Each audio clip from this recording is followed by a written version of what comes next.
How you doing, everybody? ABC Action News Chief Meteorologist Dennis Phillips. So I guess calm before the storm, getting a little R&R before we have a very busy week. Hopefully you are keeping a close eye on what likely will become tropical depression or tropical storm Idalia in the next 24 hours. A new advisory just came out from the Hurricane Center. A 90% likelihood this does become a named storm or depression in the next 2 days. I don't think there's any doubt about it. It's certainly going to. It has that look already. So here's what I expect. Later today, we will get a track, whether it's a potential tropical cyclone track, a PTC, or an actual depression. It will probably end up having a track north of the Bay Area, maybe the Big Bend. That seems to be the most of the consensus right now. But I will say this again.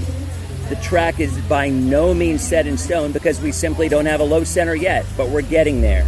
And I think the new model runs will probably have a much better idea exactly where this is going to go. Intensity, it is still a crapshoot. It could be anywhere from a solid tropical storm even to a minimal hurricane, but I still believe if it goes more of a westward track, it'll have more time over the warm waters of the Gulf to get stronger. An eastern track, less likely. That's still, regardless, for Bay Area folks, you will get squally weather along the coast regardless of the track, and this could very well be a drought buster at the end of the day.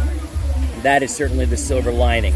So again, repeating, 2 o'clock update from the Hurricane Center, 90% likelihood of development. This could very easily end up a solid tropical storm or potentially even a Category 1 hurricane. None of our models are really doing anything more than that. There's some things going on.